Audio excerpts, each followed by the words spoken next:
So let's talk about greenwashing, because that's the next big topic of today. What is greenwashing and how to avoid it, and why should I avoid it, basically, because it's apart from lying, it can be very costly.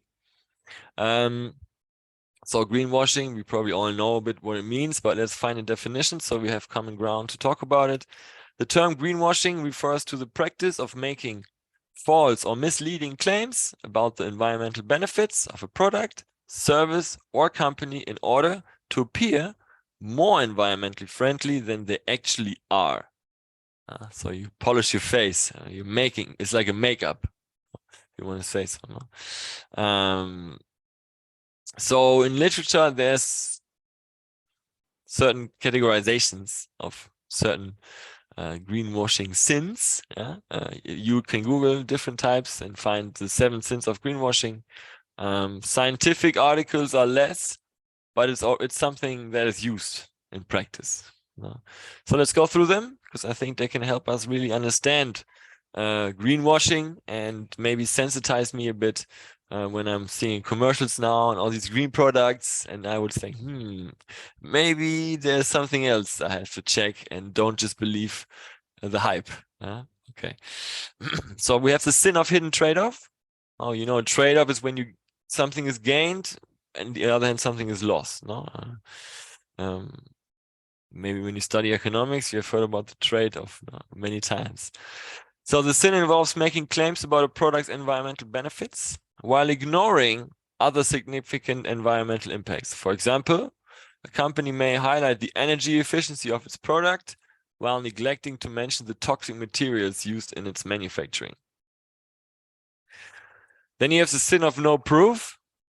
The sin occurs when a company makes environmental claims without providing any evidence or credible certification to support those claims. And that's a very serious thing. Now we will see also with EU regulation.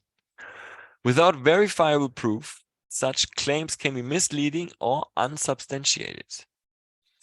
Then we have the sin of vagueness.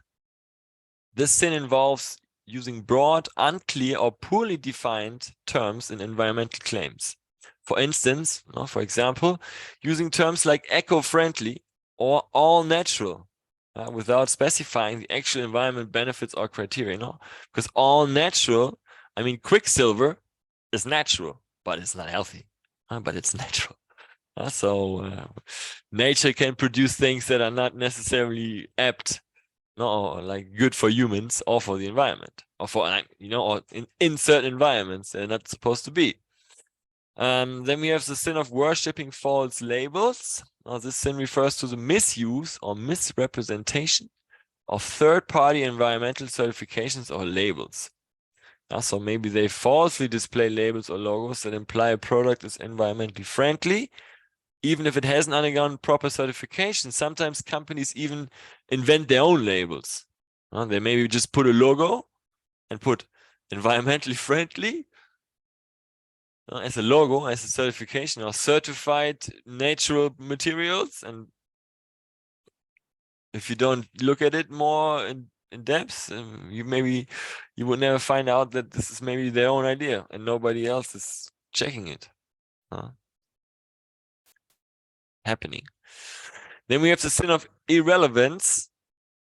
This sin occurs when a company promotes an environmental attribute that may be true, but is ultimately unrelated to the product or service. For example, advertising a product as CFC-free, in German FCKW-frei, when CFCs are already banned in their industry. So it's like, okay, what are you talking about? Or let's say, hey, lead-free gasoline. Our gasoline is lead-free, and this is prohibited for like over 20 years now. So things like that.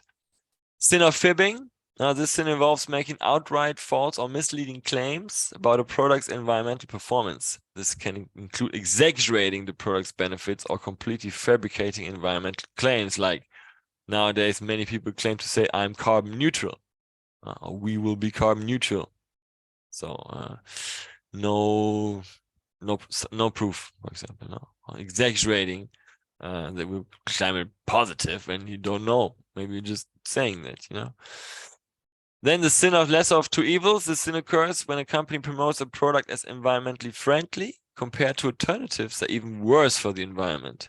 For example, Shell could say, we say no to atomic energy by promoting diesel. That would be something like that, no?